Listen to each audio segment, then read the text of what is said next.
Hello students, welcome back to online classes of Aadi career point. मैं हूं शोभा ma'am और स्वागत है आप सभी का आदि कैरियर पॉइंट की ऑनलाइन क्लासेस में। तो स्टूडेंट, आज हम इस वीडियो में डिस्कस करने वाले हैं सीबीएसई 2026 के लिए हिस्ट्री का सैंपल क्वेश्चन पेपर। तो स्टूडेंट, हिस्ट्री का सैंपल क्वेश्चन पेपर यहाँ भी हम पूरे डिटेल में डिस्कस करेंगे, लाइक पॉलिटिकल साइंस का सैंपल क्वेश्चन पेपर जो हमने डिस्कस किया था। लेकिन डिफरेंस ये होगा कि वो मैंने कंप्लीट एक वीडियो में दिया है, इसे हम 3 पार्ट में कवर करेंगे। ओके, तो पहला पार्ट हम कवर करने वाले हैं इसके सैंपल क्वेश्चन पेपर के क्या डिजाइन होगा आपका, कि किस तरह का आपका सीबीएसई 2026 का हिस्ट्री का क्वेश्चन पेपर आपका बनने वाला है, और साथ ही साथ इसके section 1 which is actually dealing with MCQ question, तो वो हम पूरा का पूरा आज के इस वीडियो में डिटेल में डिस्कस करने वाले हैं। तो चलिए स्टार्ट करते हैं विद क्वेश्चन पेपर डिजाइन।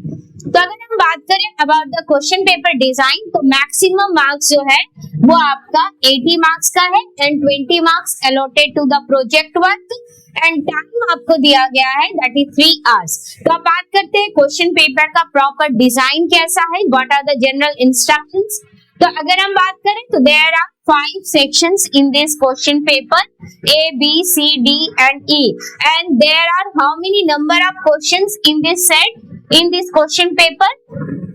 तो हर सेट में आपको 34 क्वेश्चंस मिलेंगे। हर सेट में मतलब एक्चुअली जो आपका सीबीएसई का क्वेश्चन पेपर होता है, क्वेश्चन पेपर आपके सेट 1, 2, 3 3 सेट में आते हैं, 3 डिफरेंट सेट होते हैं। तो आपका टोटल नंबर ऑफ क्वेश्चंस जो होगा क्वेश्चन पेपर में वो 34 होगा and all questions are compulsory. Okay, अब बात करते हैं सेक्शन ए। तो सेक्शन ए एमसीक्यू बेस्ड है, एमसीक्यू बेस्ड है। 1 मार्क्स के क्वेश्चंस पूछे जाएंगे, 1 मार्क्स के MCQ question and number MCQ questions कितने होंगे? नंबर एमसीक्यू क्वेश्चन हो गए आपके 21। यस, सबसे ज्यादा एमसीक्यू पूछे जाने वाला क्वेश्चन पेपर है ये हिस्ट्री का, क्योंकि आपके पॉलिटिकल साइंस में 12 एमसीक्यू और आपकी ज्योग्राफी में 17 एमसीक्यू पूछे जाते हैं और हिस्ट्री में जो है 21 एमसीक्यू पूछा जाता है। ओके, सेक्शन बी जो है दैट इज क्वेश्चन नंबर 22 से 27 जो आपका शॉर्ट आंसर टाइप क्वेश्चंस होगा। एंड शॉर्ट आंसर टाइप्स में कितने मार्क्स है student? Short answer type 3 marks के होंगे और कितना उसका वर्ड लिमिट है?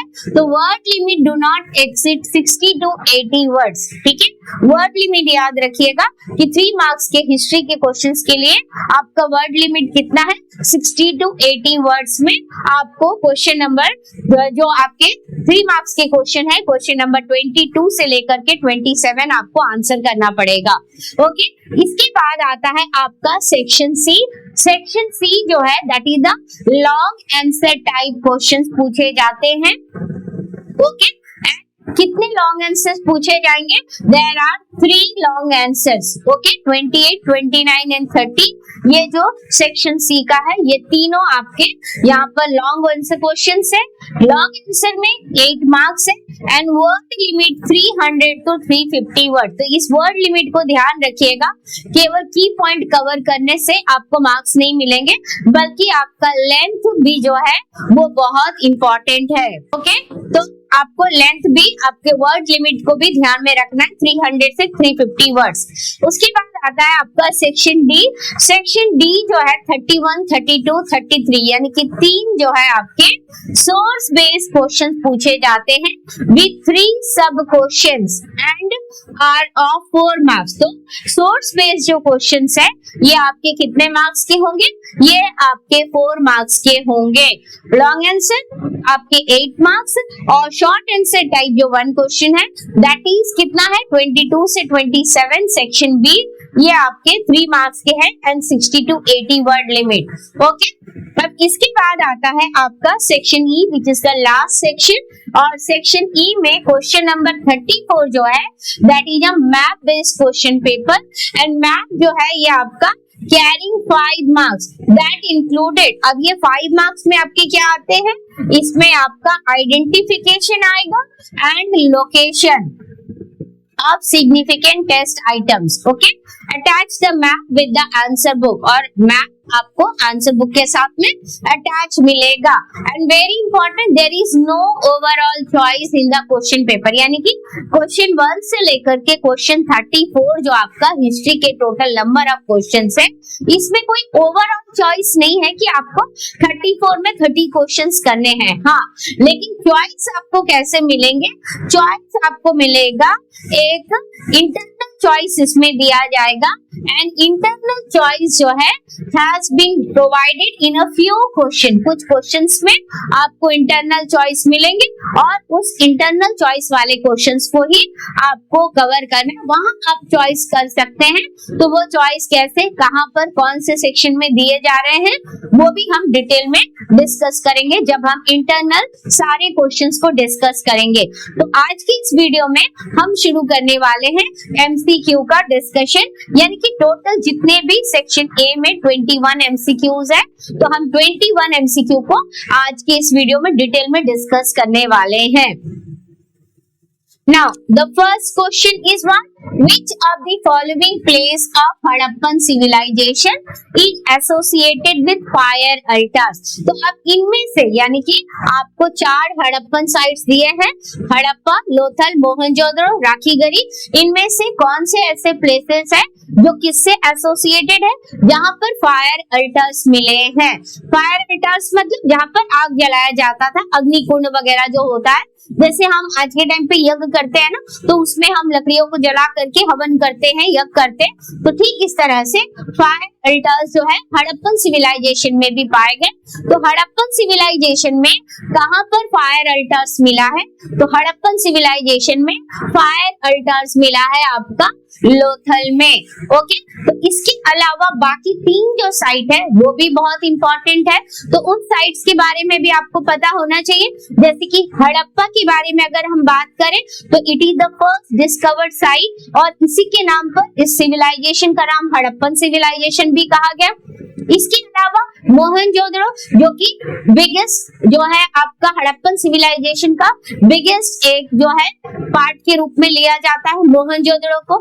इसके अलावा राखीगढ़ी, जो कि जब पार्टीशन के बाद most of the Harappan civilisation के पार्ट जो है पाकिस्तान में चले गए, तब फिर इंडियन साइड में भी डिस्कवरी शुरू होती है। तो as per archaeological survey of India के हिसाब से राखीगढ़ी जो है ना, it is one of the biggest site. तो 5 इंपॉर्टेंट बिगेस्ट साइट है, तो उनमें से एक राखीगढ़ी भी है। ओके, तो इस तरह के आपको जो भी इंफॉर्मेशन आपके बुक में अवेलेबल है, इन सारे इलाकों से रिलेटेड, एरिया से रिलेटेड, प्लेसेस से रिलेटेड, तो आप उसका वो चार्ट रेडी रखिएगा जिससे आप रेगुलर रिवाइज कर पाए। ओके, हर दिन बुक खोल करके डिटेल में पढ़ना नॉट पॉसिबल, क्योंकि ये रिकॉल बेस्ड क्वेश्चन है, तो इसे हर दिन आपको याद करना पड़ेगा। ओके, आप चलते हैं अगले question. Now question number 2, archaeologists have been able to reconstruct what? Dietary practices. Archaeologist जो है वो क्या कर रहे हैं? Archaeologist have been able to reconstruct dietary practices. Dietary मतलब क्या? खाने पीने की चीजों को। ओके, कि लोग उस टाइम के लोग जो है, पुराने टाइम के लोग क्या खाते थे, तो उनके बारे में कहां से इन लोगों ने इसको डिस्कवर किया है, कहां से इसको रिकंस्ट्रक्ट किया है? From finds of charred grains and seeds and these are studied by. तो आप कौन से जो है फील्ड के लोग इस तरह के डाइटरी प्रैक्टिसेस को स्टडी करते हैं? तो दैट इज आर्के बोटानिस्ट। ओके, तो आर्के बोटानिस्ट जो है वो क्या स्टडी करते हैं? They study the dietary practices. Okay, from the findings, जो भी फाइंडिंग्स किसी भी प्रिमिटिव प्लेस या एंशिएंट प्लेस से जो भी मिला है, उनको स्टडी करने का काम, जिसके थ्रू ये रिकंस्ट्रक्ट कर सकते हैं dietary practices. That is what, that who कौन कर सकते हैं? आर्के बोटानिस्ट। ओके, अब बात करते हैं नेक्स्ट क्वेश्चन।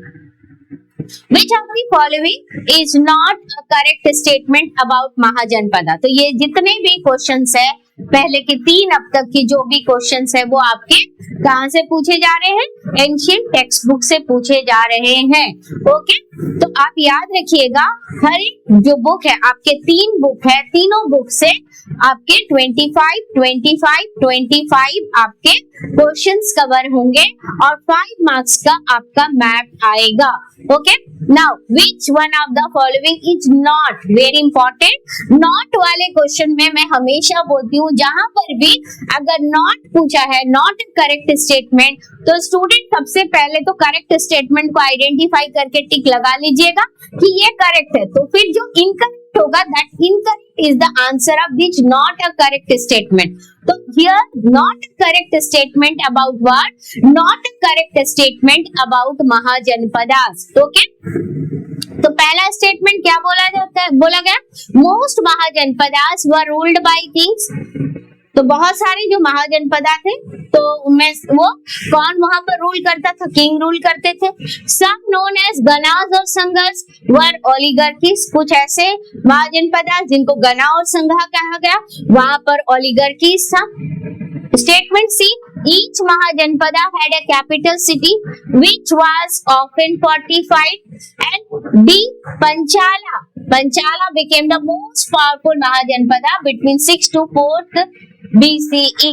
तो इसमें से कौन सा आपको इनकरेक्ट लग रहा है? तो अगर आपने टेक्स्ट को अब तक सही से पढ़ा है एंशिएंट इंडिया वाला, तो कहीं पर भी पंचाला जो है मोस्ट इंपॉर्टेंट महाजनपदा के रूप में डिस्कस नहीं किया गया है, बल्कि किसके बारे में डिस्कस किया गया है? पंचाला के बदले मगधा के बारे में डिस्कस किया गया है। ओके, पंचाला के बदले किसके बारे में डिस्कस किया गया है?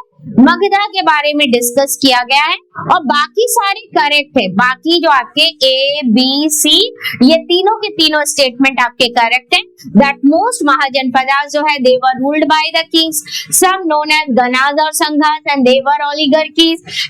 सी, ईच महाजनपदा, हर महाजनपदा का एक कैपिटल सिटी था, and which was often fortified, और इसलिए क्या फोर्टिफिकेशन था, दे हैव देयर स्टैंडिंग आर्मीज हुआ करती थी। तो इसकी वजह से ये जो टैक्स वगैरह कलेक्ट करते थे, इन सारी चीजों को मेंटेन करने में उन पैसे को वो यूटिलाइज करते थे। लेकिन पंचाला के बदले यहाँ पर क्या होना चाहिए था? आपका मगधा होना चाहिए था। ओके, तो what is the correct answer? Option D is the incorrect statement, and this incorrect statement is your correct answer. Okay, now question number 4, this is a match the following type question. और ये मत सोचिएगा कि इस match the following में अगर मान लीजिए 2 मैच द फॉलोइंग करेक्ट किया तो आपको नंबर मिल जाएंगे, नहीं, बल्कि इसमें आपको प्रॉपर मैचिंग करनी पड़ेगी और आपको करेक्ट कोड को चूज करना पड़ेगा। So now match the following में endogamy, exogamy, polyandry, polygyny, polyandry, तो ये क्या है? All these are the different types of marriages. ये क्या थे? ये डिफरेंट टाइप्स ऑफ मैरिजेस है। एंडोगैमी, एंडोगैमी मतलब within the unit, same unit में सेम कास्ट के अंदर शादी करना। Exogamy outside the unit. Polygamy यहाँ पर एक हस्बैंड के कई सारे वाइफ होते हैं। पॉलीएंड्री यहाँ पर एक महिला के कई सारे हस्बैंड होते हैं। तो अब आप मैच कीजिए। So what is the correct answer? Endogamy. Endogamy का मतलब क्या है? It refers to marriage within a unit, and this could be a kin group, caste और a group living in the same locality। तो 1 का आपका क्या होगा? बी। तो 1 का बी जो है आपका ऑप्शन ए में ही है। सो 1 का बी ही अगर आपने करेक्ट मैच कर लिया then you get your answer. 2 का क्या होगा? एक्सोगैमी। एक्सोगैमी का मतलब क्या है? It refers to marriage outside the unit. Polygamy का मतलब क्या है? पॉलीगैमी का मतलब है it is the practice of a man having several wife. And polyandry का क्या है? It is the practice of a woman having several husband. And there is only one single example of this, that is Draupadi, right? Now question number 5, which of the following states that the paternal estate was to be divided equally among sons after the death of the parents with a special share for the eldest? तो कहाँ पर ये mention किया गया है? कौन सी किताब में ये मेंशन किया गया है? which of the following states, states मतलब बोलता है, बता रहा है, जहां से हमको इंफॉर्मेशन मिलते हैं। यहाँ स्टेट का मतलब कोई आज वाला स्टेट नहीं है। Okay, so don't be confuse, be clear with the meaning of the different word uses जो हम कर रहे हैं अलग अलग मीनिंग के लिए, ये आपको क्लियर होना पड़ेगा। तो कौन सी किताब में ऐसे लिखा गया है रूल्स के बारे में, दैट द पैटर्नल एस्टेट यानी कि पैतृक जो संपत्ति है, पिता की जो संपत्ति है, पिता के जाने के बाद वो उनके बेटों में इक्वली डिवाइड होगा, लेकिन स्पेशल शेयर होगा फॉर द एल्डेस्ट। तो कौन सी किताब में लिखा गया है? From which book we get this information? That is called Manusmriti, आपका ancient legal text book of India. Okay, now question number 6, it is an image based question. तो हर साल सीबीएसई जो है हिस्ट्री में भी इमेज बेस्ड क्वेश्चन पूछता है। तो इमेज के नीचे जो कोटेशंस है ना, उन सबको ध्यान से पढ़ के रखिएगा, वहीं से आपको इन इमेजेस से रिलेटेड इंफॉर्मेशन मिल जाएंगे। तो identify the given image from the following option. तो what are the option? Number 1, a terracotta sculpture depicting a scene from Mahabharata. तो क्या ये एक ऐसा टेराकोटा स्कल्पचर है जो महाभारत के किसी एक सीन को या दृश्य को दिखा रहा है? B, a sculpture from Amravati depicting Buddha leaving the palace। Amravati जो स्तूपा है वहां के एक स्कल्पचर जहां पर ये दिखाया गया है उस स्कल्पचर में कि बुद्धा जो है वो अपने पैलेस को छोड़ रहे हैं। A chief and his follower stone sculpture। Next क्या है? sandstone sculpture of a Kushana king। So what is the correct answer? Correct answer है स्टूडेंट इसका option B, that is a sculpture from Amaravati stupa का एक sculpture which depicting Buddha living the palace, जब बुद्धा अपना घर छोड़कर निकल रहे हैं उस दृश्य को इसमें दिखाया गया है।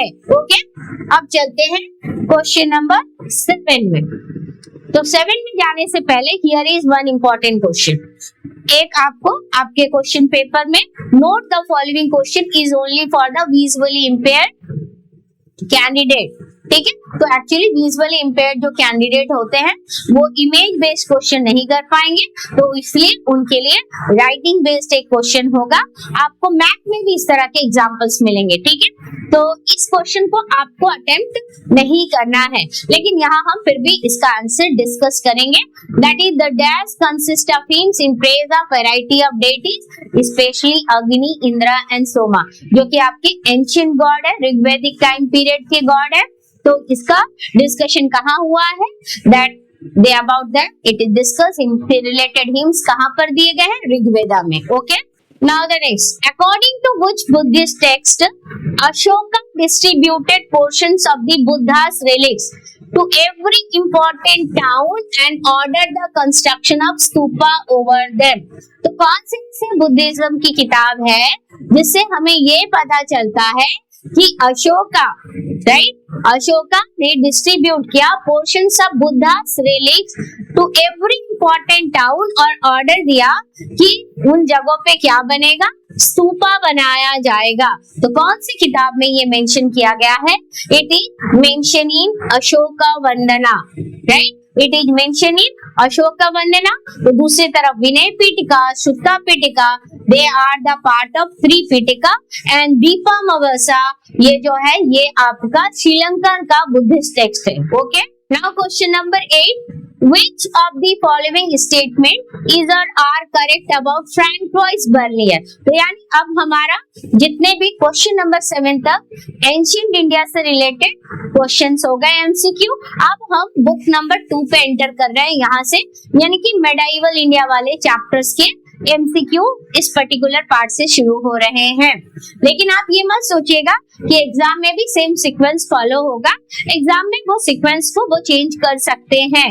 ठीक है, ये आपका एक सैंपल है, किस तरह के क्वेश्चन आएंगे वो आपको बताया गया है और आपको उस तरह से अपने क्वेश्चंस रेडी करने पड़ेंगे।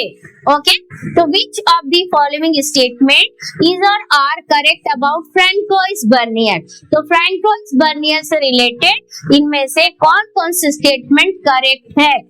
ओके, तो सबसे पहला, दैट फ्रैंकोइस बर्नियर कौन थे? He was a Frenchman, a doctor, political philosopher and historian। तो जितने भी ट्रैवलर्स वाला जो टॉपिक है ना वो आपका चैप्टर नंबर 5 वो अच्छे से पढ़िएगा। हो सके तो आप इब्न बतूता का, इसके अलावा अल-बरूनी का, फ्रैंकोइस बर्नियर, क्योंकि इन तीनों के बारे में डिटेल में दिया है तो तीनों से रिलेटेड उनका अर्ली लाइफ, उनका बाद का जो टाइम पीरियड है, इंडिया में आने के बाद क्या किया, इसे आप 3 टेबल में अलग से सेपरेटली बना करके रखिए ताकि आप इजीली रिकॉग्नाइज कर पाए कौन कहां से आए थे, किनको कितना नॉलेज है, किसे ग्लोब ट्रॉटर कहा जाता है, किसने कौन सी किताब लिखी, उस किताब से हमें कौन से इंफॉर्मेशन पता चलते हैं, जिससे आप इस चैप्टर को इजीली स्टडी कर सकते हैं, ओके, और रिवाइज कर सकते हैं। तो खैर अब आते हैं फ्रैंकोइस बर्नियर में, a Frenchman,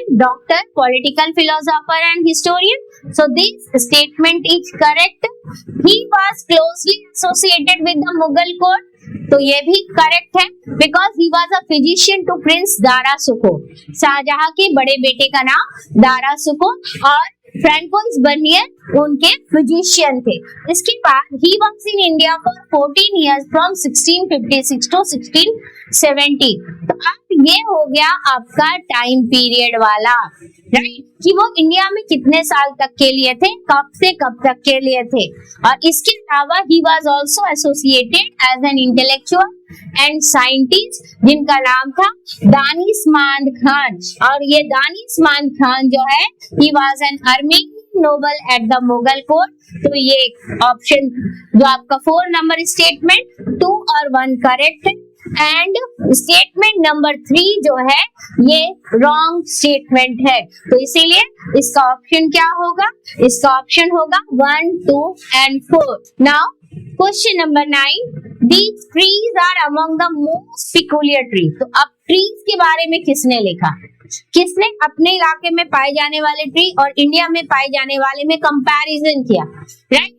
तो these trees are among the most peculiar trees in kind and most astonishing in habit, okay, and they look exactly like date palms without any difference between them except that the one produce nut, एक जो है नट produce कर रहा था as it fruits and the other produces dates। तो अब ये कौन से पेड़ के बारे में, ये है आपके किसके बारे में, ये आपके कोकोनट ट्री के बारे में मेंशन किया गया है। और कोकोनट ट्री के बारे में, पान के पत्ते के बारे में किसने मेंशन किया, इब्न बतूता ने। और इब्न बतूता को किस लिए जाना जाता है, इब्न बतूता को किस नाम से जाना जाता है, तो इब्न बतूता को ग्लोब ट्रॉटर के रूप में जाना जाता है, okay. Now question number 10, there are 2 statements। तो ये जो 2 statement है, these are what, these are actually assertion and reason based question। और पहले बात करते हैं ये assertion और reason based question को कैसे अटेम्प्ट करना है। तो बच्चों इसके लिए रेगुलर रीडिंग चाहिए और रेगुलर इस तरह के कई क्वेश्चंस आप सॉल्व करेंगे तो वो होंगे। लेकिन इसका एक ट्रिक क्या है, कैसे इस क्वेश्चन को अंडरस्टैंड करेंगे, तो आपको देखना पड़ेगा कि असर्शन यानी कि जो स्टेटमेंट दिया है, क्या ये जो रीजन है इसके होने के पीछे का कारण है, राइट। जैसे कि Lingayat did not practice funerary rite such as cremation prescribed in the Dharma Sutras। तो लिंगायत किसे बोला जाता था, तो लिंगायत कहा जाता था बासवास वीर शैविज्म, राइट। तो बासवानास वीर शैविज्म जो था उन्हीं में से उन्हीं लोगों को जो बासवानास के फॉलोवर्स थे वो क्या करते थे, अपने गले में जो है शिवलिंग धारण करते थे और इसीलिए उनको लिंगायत कहा जाता था।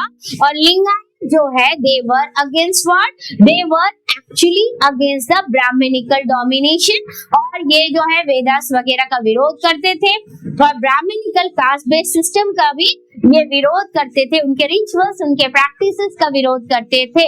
तो यहाँ पर लिखा है that Lingayat did not practice funerary rites such as cremation prescribed in the Dharma Sutras। And who wrote Dharma Sutra? Dharma Sutras were written by Brahmanas। और ये एक्चुअली क्या था, एक नॉर्म बेस्ड बुक था जिसमें राजा को बोला गया है कि राजा का धर्म क्या है, राजा को क्या करना चाहिए, राइट। तो ये सारा रूल्स वहां पर बोला गया है और उस रूल को सोसाइटी पे इम्प्लीमेंट करने का काम, जो भी रूल्स यहाँ पर है कास्ट बेस्ड सिस्टम सब कुछ, ये राजा का धर्म है कि सोसाइटी पे ये इसका पालन किया जाना चाहिए। तो अब रीजन में क्या बोला गया है, Lingayat believe that on death the devotee will be united with Shiva and will not return to this world. तो ये बात सही है। लिंगायत का ये मानना है कि मौत के बाद जो है, जो व्यक्ति है वो उसकी आत्मा जो है अपने भगवान से मिल जाती है और वो दोबारा इस धरती पर जन्म नहीं लेते हैं, यानी वो रीबर्थ के कॉन्सेप्ट पर बिलीव नहीं करते हैं और इसीलिए वो फनेरी प्रैक्टिसेस को फॉलो नहीं करते, जो कि धर्म सूत्रास में बताया गया है। और इनके फॉलोवर्स जो है वो हर बैकग्राउंड से थे और कौन से स्टेट से रिलेटेड है, कर्नाटका से रिलेटेड है। ओके, तो इसका करेक्ट आंसर क्या है? इसका करेक्ट आंसर है both A and R R correct and R is the correct explanation of A. Okay, अब बढ़ते हैं क्वेश्चन नंबर 11 के तरफ। Which of the following was the first dynasty to rule over the Vijayanagara empire? तो Vijayanagara empire में rule करने वाली first dynasty का क्या नाम है? तो बच्चों, विजयनगर एम्पायर की डायनेस्टी को याद करना है, इस तरह से याद कीजिएगा, SST। तो पहला हो गया आपका संगम डायनेस्टी, संगम डायनेस्टी, दूसरा हो गया आपका सलुवा डायनेस्टी और तीसरा हो गया आपका तुलुवा डायनेस्टी। ठीक है, तो ये आपके 3 most popular dynasty of the Vijayanagara empire. तो which of the following was the first dynasty? तो फर्स्ट डायनेस्टी होगा आपका that is the Sangama dynasty, उसके बाद आएगा सलुवा, उसके बाद तुलुवा और उसके बाद Aravidu dynasty. And Vijayanagara empire के most important ruler Krishnadevaraya, he belongs to Tuluva dynasty. Okay, and who established Vijayanagara empire? Harihara and Bukka, 2 brother थे, 2 भाई थे, इन लोगों ने विजयनगर एम्पायर एस्टैब्लिश किया था। Okay, so first dynasty known as what? Sangam dynasty, exercise control till 1485। तो time period भी दे दिया है कि फर्स्ट डायनेस्टी जो है संगम डायनेस्टी 1485 तक रूल किया and they were सप्लांटेड by the सलवा। सलवा कौन थे? सलवास वर द मिलिट्री कमांडर्स। तो सलवास वर मिलिट्री कमांडर्स और इन्होंने कब तक रूल किया? they were in power till 1503 when they were replaced by the Tuluvas. Okay, and Krishna Deva Raya belong to the Tuluva dynasty. Okay, now question number 12.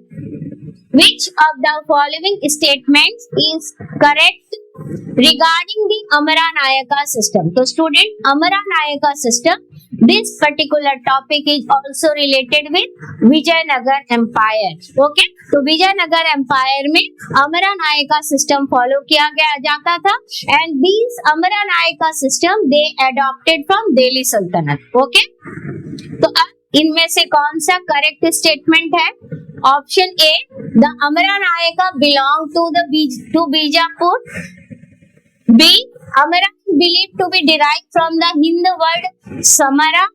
C, the Amara Nayaka were independent and never sent to the tribute. तो अमरा नायका, जैसे कि आपका ये दिल्ली सुल्तान वगैरह में जो मनसबदारी system होती थी ना, तो ये उस तरह का सिस्टम था। तो ये राजा को तो ट्रिब्यूट भेजते थे, लेकिन यहाँ लिखा है never send tribute to the king. तो ये भी गलत है, ये भी गलत है, ये भी गलत है।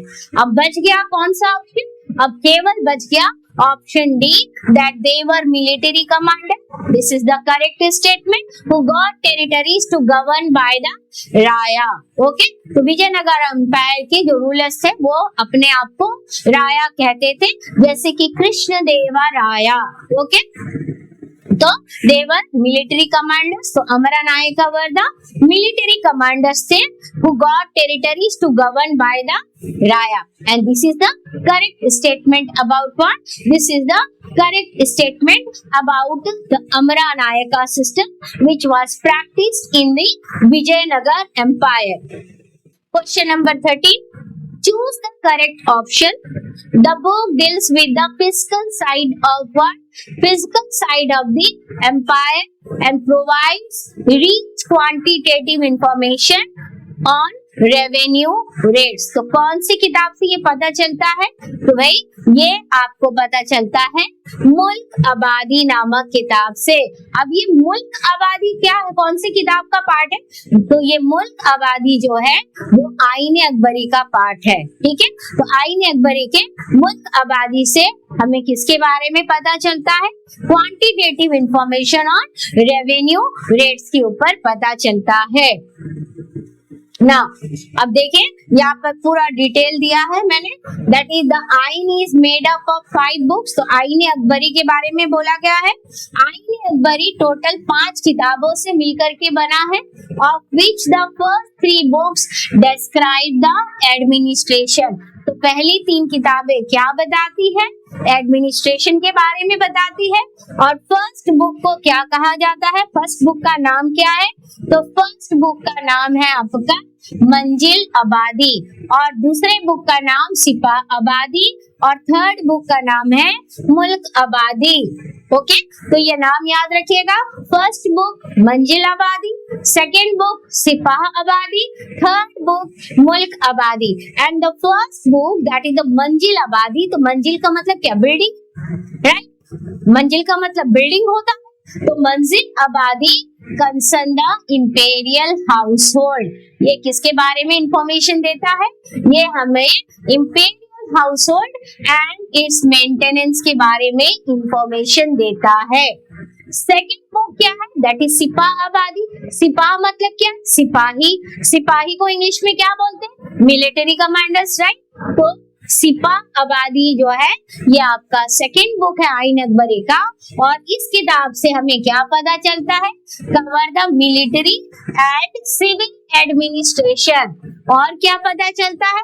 And the establishment of servants. Okay, now the third book is what? It is Mulk Abadi is the one which deals with the physical side of the empire. ये किससे डील करता है? Physical side of the empire, और revenue वगैरह जो है उसका पूरा डिटेल इंफॉर्मेशन यहाँ से पता चलता है। एंड इसमें कितने प्रोविंसेस को स्टडी किया गया, बताया गया है? तो अकाउंट ऑफ द 12 प्रोविंसेस। अब बात करते हैं इसके 4th एंड 5th बुक के। तो 4th और 5th बुक जो है दे डील्स विद व्हाट? तो 4th और 5th book deals with the religious, literary and cultural tradition. 4th book किससे डील करता है? Religious, literary and cultural tradition of the people of India, and also contain a collection of Akbar's auspicious saying। ठीक है, आप चाहे तो इसको क्या कीजिए? टेबल बना लीजिए। आईन Akbari made up of 5 book, तो एक साइड बुक का नाम, एक साइड उससे रिलेटेड सब्जेक्ट मैटर। ठीक है, तो जिससे क्या होगा? ये आपका क्लियर हो जाएगा topic. Now question number 14, consider the following statement regarding what? Regarding the criteria of classification of land under whom? Under Akbar. तो अकबर के टाइम पीरियड में लैंड का क्लासिफिकेशन किस तरह से किया जाता था? तो इनमें से उन स्टेटमेंट को आपको कंसीडर करना है। तो सबसे पहला polaj. Polaj is what? It is a land. Polaj क्या है? पुलाज लैंड है, परौती भी जमीन है, चचार भी जमीन है, बंजर भी जमीन है। तो ये आपके 4 डिफरेंट कैटेगरीज के लैंड है। लेकिन अब आपको पता होना चाहिए कि इनमें से कौन कौन से स्टेटमेंट करेक्ट है। ओके, तो अगर हम बात करें पुलाज की, तो polaj is a land which is annually cultivated, जो सालाना कल्टिवेट होता था for each crop in succession and is never allowed to lie fallow. माने ऐसी उम्दा जमीन जिसको कभी खाली नहीं रखा जाता था, यानी कि इस जमीन की फर्टिलिटी बहुत अच्छी थी, जिसकी वजह से इस जमीन को कभी भी खाली नहीं रखा जाता था। तो उसे कहते हैं पुलाज। उसके बाद आता है two, that is parauti is land left out of cultivation for a time. ठीक है, यानी इसमें कल्टीवेशन नहीं होता for a time that it may recover its strength. तो परौती एक ऐसी जमीन है जिससे नेचुरली अपने फर्टिलिटी को रीगेन करने के लिए कुछ टाइम के लिए खाली छोड़ दिया जाता है। Third statement, chachar is the land that has lain fallow for 3 or 4 years। तो चचार एक ऐसी जमीन है जो 3 से 4 साल तक के लिए क्या किया जाता है, जिसे खाली रखा जाता है। अब बात करते हैं बंजर। अब बंजर का मतलब क्या? बंजर मतलब एक ऐसी जमीन जिसमें फसल नहीं उग सकती है, जिसकी फर्टिलिटी नहीं है अच्छी, है। लेकिन यहाँ लिखा है बंजर लैंड वाज आल्सो कॉल्ड जिनसे कमील। तो जिनसे कमील का मतलब बंजर लैंड नहीं था, तो इसलिए आपका 4th ऑप्शन गलत है और बाकी के 3 जो है स्टेटमेंट ये करेक्ट स्टेटमेंट है। इसीलिए 1, 2, 3 जो है वो आपका करेक्ट है। और इसीलिए जो टाइप ऑफ लैंड जो है, जो अकबर के टाइम पर थी, लैंड का जो क्लासिफिकेशन था, कैटेगराइजेशन था, वो टॉपिक भी आपका क्लियर हो गया। यानी एमसीक्यू देखने के लिए लग रहा है 1 वर्ड, लेकिन ये अपने आप में खुद 3 मार्क्स के शॉर्ट आंसर टाइप के क्वेश्चंस को भी कवर कर रहे हैं, राइट। तो इसीलिए आपको किताबों को डिटेल में पढ़ना है, सोर्स के बॉक्सेस को डिटेल में पढ़ना है, because this question is from the source section only, right. तो इनको आपको डिटेल में पढ़ना है, यानी कि रिवीजन आपको कई बार देना पड़ेगा और प्रॉपर तरीके से देना पड़ेगा। और ये तभी कर पाओगे आप जब ज्यादा से ज्यादा आप क्वेश्चन अटेम्प्ट करेंगे, सॉल्व करेंगे। ओके, तो अब चलते हैं नेक्स्ट। तो अब ये जो जिनसे कमील वर्ड यहाँ यूज हुआ, जिनसे कमील का मतलब क्या है? तो जिनसे कमील का मतलब एक्चुअली है परफेक्ट क्रॉप। तो बंजर जमीन तो परफेक्ट क्रॉप नहीं हो सकती है, इसलिए वो स्टेटमेंट गलत है। तो एक्चुअली परफेक्ट क्रॉप्स किसे कहा गया था? तो परफेक्ट क्रॉप जो है कॉटन को और सुगन केयर को जो है मुगल पीरियड में जिनसे कमील कहा गया। तो ये भी आपको एक एमसीक्यू मिल गया, एक क्या 2 एमसीक्यू, मीनिंग भी पूछे जाते हैं, ठीक है। तो जिनसे कमील का मतलब क्या है? परफेक्ट क्रॉप हो गया। और क्रॉप जिनको जिनसे कमील कहा गया, यानी कि जिनको परफेक्ट क्रॉप कहा गया, वो कौन से? वो है एक कॉटन और दूसरा हो गया आपका sugar cane. Okay, now question number 15, the zamindars defaulted on payment after the permanent settlement. तो भाई अब परमानेंट सेटलमेंट आ गया, इसका मतलब मेडाइवल इंडिया वाला बुक खत्म। अब हम कहाँ एंटर कर रहे हैं? अब हम एंटर कर रहे हैं 3rd बुक में, राइट। 3rd बुक में एंटर कर रहे हैं, दैट इज द पार्ट 3 वाले बुक में, और it is about permanent settlement. Permanent settlement जो एक्चुअली जमींदारों के साथ किया गया था। जमींदार जो है इसमें क्या है कि ये अपना जो रेवेन्यू जो देना था गवर्नमेंट को, यानी कि ब्रिटिशर्स को, उसमें ये बार बार फेल हो जाते थे। तो zamindars defaulted on payments after the permanent settlement was introduced. So when did the permanent settlement introduce? It was introduced in 1793। तो आखिर ये जमींदार जो बार बार रेवेन्यू देने में फेल हो जाते थे, पेमेंट देने में फेल हो जाते थे, उसके पीछे क्या रीजन है? तो उसके पीछे के सारे रीजंस के कीवर्ड आपके इसी एमसीक्यू में दे दिया। अब बस आपको आइडेंटिफाई करना है। तो पहला रीजन देखें, ये करेक्ट है या नहीं? The initial demands were very high. तो ये बात सही है, इनिशियल डिमांड जो था परमानेंट सेटलमेंट का वो बहुत हाई था। अब उन डिमांड्स को हाई क्यों रखा गया? कि अंग्रेजों ने सोचा कि इनिशियल डिमांड हाई रहेगा तो फ्यूचर में अगर मान लो क्रॉप्स के रेट अगर बढ़े तो भी इनको कोई परेशानी नहीं होगी, इनको बेनिफिट मिलता रहेगा। इसीलिए शुरू में ही इन्होंने डिमांड को इतना हाई रखा। ये नहीं सोचा कि इस समय कोई प्रॉब्लम है, ये नहीं सोचा कि किसी जमीन पे फसल अच्छी हो रही है, किसी पे जमीन पर फसल अच्छी नहीं हो रही है, ठीक है। Initial demands very high. Next क्या बोला? This high demand was imposed in the 1790s.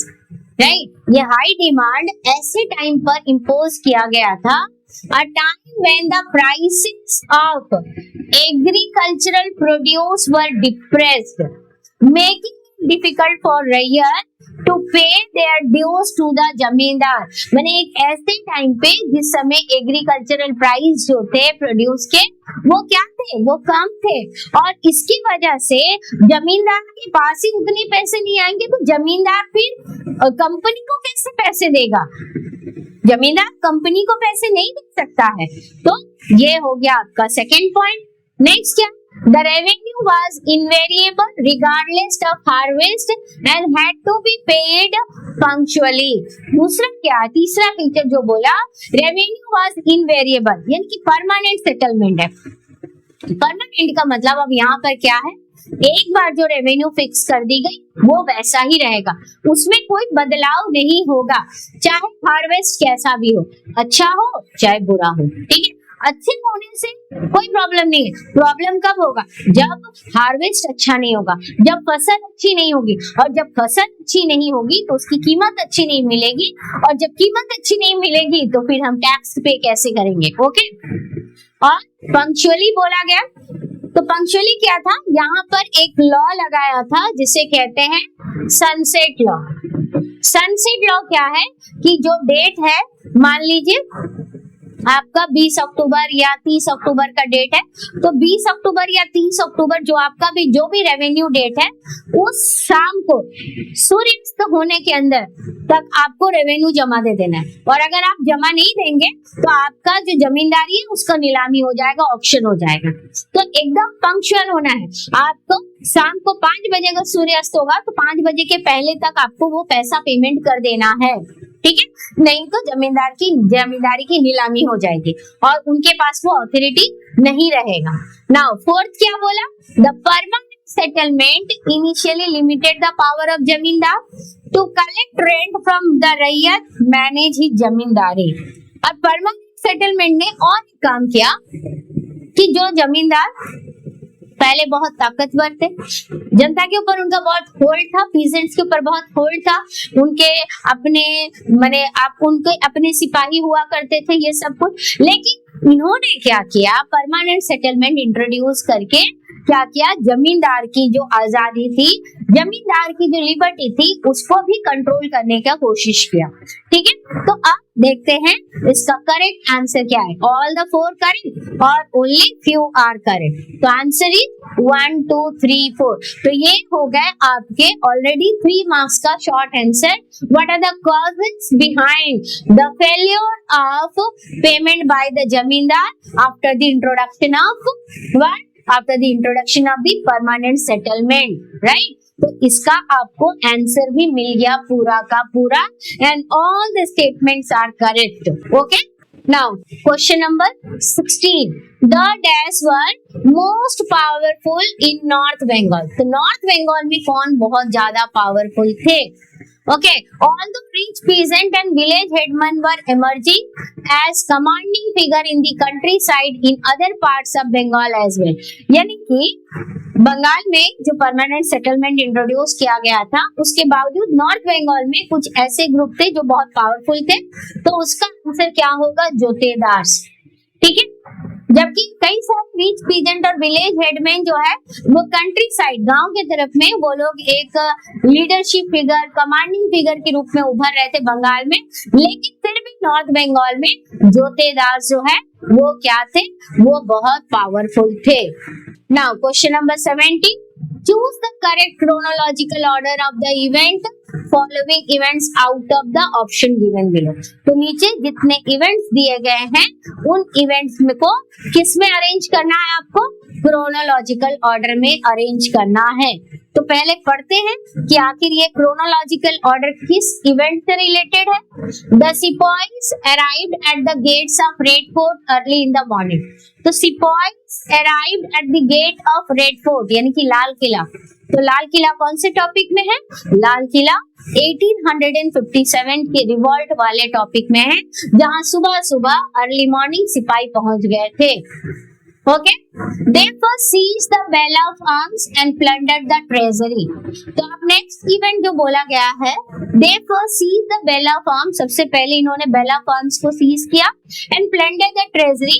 तो ये bell of arms क्या है, जहां पर वेपन्स वगैरह अंग्रेज रखते थे। ठीक है, तो आपको क्या लगता है बिना आर्म्स को सीज किए ये दिल्ली चले जाएंगे, बहादुर शाह जफर को बोलेंगे कि चलिए आप हमें आशीर्वाद दीजिए, आपके लीडरशिप में हम 1857 का रिवॉल्ट करते हैं? तो नहीं, पहला इवेंट होगा ये कि पहले ये बेल ऑफ आर्म्स सीज कर रहे हैं, वहां से वेपन्स ले रहे हैं, वहां से ट्रेजरी कलेक्ट कर रहे हैं, उसके बाद ही वो कहां पर पहुंचेंगे, उसके बाद ही वो पहुंचेंगे रेड फोर्ट। ओके, अब देखते हैं तीसरा इवेंट किस में आता है। तो late in the afternoon of 10th May 1857, the sipahi in the cantonment of Meerut broke out in mutiny। तो भाई पहले म्यूटिनी शुरू होगी, म्यूटिनी शुरू होने के बाद ही हम बेल ऑफ आर्म्स को सीज करेंगे। लास्ट क्या बोला, Awadh was formally annex to the British empire. Awadh जो है उसे ब्रिटिश एम्पायर में फॉर्मली कब एनेक्स किया गया, तो कौन सा एक्टिविटी पहले होता है। तो अगर हम एक्टिविटी के बारे में बात करें तो अवध जो है वो फॉर्मली एनेक्स कब किया गया, अवध जो है वो फॉर्मली एनेक्स किया गया 1856 में। इसके बाद ही बाकी के इवेंट आते हैं। तो अवध 1856 में एनेक्स हुआ, उसके बाद फिर होता है late in the afternoon of 10th May 1857, क्योंकि ये 56 है, ये 57 है। तो पहले सिपाही ने मेरठ के कैंटोनमेंट में क्या किया, म्यूटिनी को स्टार्ट किया। म्यूटिनी को स्टार्ट करने के साथ सबसे पहले उन्होंने बेल ऑफ आर्म्स को सीज किया और वहां के ट्रेजरी को लेके भागे, और उसके बाद ये पहुंचे कहां पर, ये पहुंचे दिल्ली, लाल किला, और जा करके उस समय जो कंटेम्परेरी मुगल एम्पायर थे उस समय, दैट इज बहादुर शाह जफर, उनसे उन्होंने रिक्वेस्ट किया कि आप इस मूवमेंट में, इस रिवॉल्ट में हमें सपोर्ट कीजिए, और इस रिवॉल्ट की सक्सेस होने के बाद आप ही भारत के एम्पायर होंगे। ठीक है, तो करेक्ट इसका इवेंट क्या है, दैट इज दी 4, 3, 2, 1। ओके, अब चलते हैं next question number 18। Name the historian who remarked that South Africa was the making of Mahatma. तो कौन से हिस्टोरियन ने कहा, तो ऐसे कोई भी स्टेटमेंट आपके बुक में जितने भी दिए हैं, किसने वो स्टेटमेंट दिया है, वो स्टेटमेंट लिखकर नाम लिख लीजिएगा। ठीक है, पॉलिटिकल लीडर है तो पॉलिटिकल लीडर, हिस्टोरियन है तो हिस्टोरियन, पॉलिटिकल थिंकर है तो पॉलिटिकल थिंकर, इस तरह से करके लिखिएगा। तो किसने कहा था, कौन से हिस्टोरियन ने कहा था कि South Africa was the making of the Mahatma. ठीक है, तो महात्मा गांधी ने सत्याग्रह का मूवमेंट सबसे पहले साउथ अफ्रीका में किया था, उसके बाद 1915 में इंडिया वापस आए थे। ठीक है, तो किसने ये कहा, it was said by option C, that is Chandran Devanesan. Okay, now again match the following question. तो now this is totally recall based है, तो महात्मा गांधी वाले चैप्टर से जितने भी इवेंट है उनका ईयर और आपका जो टाइमलाइन हिस्ट्री के हर एक चैप्टर के लास्ट में दिया हुआ है ना, वो पढ़ लीजिएगा। ठीक है, now Mahatma Gandhi return from south Africa, तो अभी मैंने बताया 1915 में महात्मा गांधी साउथ अफ्रीका से रिटर्न इंडिया आते हैं। चंपारण मूवमेंट कब होता है, तो चंपारण मूवमेंट 1917 में होता है, first satyagraha, right. Peasant movement in Kheda and workers movement in Ahmedabad, ये कब होता है, ये होता है 1918 में। उसके बाद Rowlatt Satyagraha, that is in 1919 में। तो आपका करेक्ट आंसर क्या है, करेक्ट आंसर है आपका 19 का डी, 1 का डी और आपका 2 का ए। तो this is the correct answer. Okay, now question number 20। Who proposed that the national flag of India be a horizontal tricolor of saffron, white and dark green in equal proportion with a wheel in navy blue at the center। तो ये है आपका last chapter, जहाँ पर the making of Indian constitution वाला जो point है, constituent assembly में होने वाले डिबेट को डिटेल में कवर किया है, फंडामेंटल राइट्स से रिलेटेड, रिजर्व कॉन्स्टिट्यूएंसी से रिलेटेड। तो ये सारे टॉपिक वहां से आप करिएगा, बहुत सारे स्टेटमेंट बेस्ड क्वेश्चन भी वहां से बनेंगे। ठीक है, तो हम अपने चैनल में भी उन सारे क्वेश्चंस को डिस्कस करेंगे। ठीक है, तो अब बताएं कि who propose that the national flag of India be a horizontal tricolour of saffron, white and dark green in equal proportion. तो ये प्रपोजल दिया था पंडित जवाहरलाल नेहरू जी ने। Okay, now the last question. One among the following group initially refused to join the Constituent Assembly। तो इनमें से किसने Constituent Assembly को ज्वाइन करने से मना किया था? As they believed that क्योंकि उनका ये मानना था it was a British creation, क्योंकि कॉन्स्टिट्यूएंट असेंबली जो है वो किस प्लान के तहत बना था, it was actually framed under the plan of cabinet mission, right. तो कैबिनेट मिशन प्लान में जो प्रपोजल दिया था उसके तहत कॉन्स्टिट्यूएंट असेंबली बनी।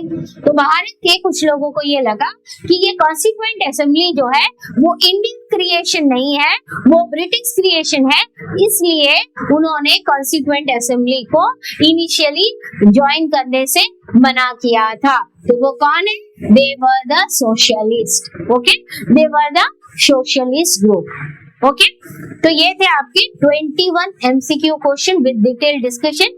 आई होप कि सारे के सारे पॉइंट आपको समझ भी आए होंगे और साथ ही साथ कैसे आपको बोर्ड की प्रिपरेशन करने हैं ये भी आपको क्लियर हुए होंगे इन 21 MCQ के साथ, ठीक है। अब अगले पार्ट में हम डिस्कस करेंगे शॉर्ट आंसर टाइप क्वेश्चन और उसके बाद वाले पार्ट में लॉन्ग आंसर्स और आपके बचे हुए जो भी क्वेश्चन है सैंपल क्वेश्चन पेपर के वो हम कवर करेंगे, ओके। तो बाय स्टूडेंट, टेक केयर और अच्छे से पढ़िए, okay, bye and thank you for watching this video.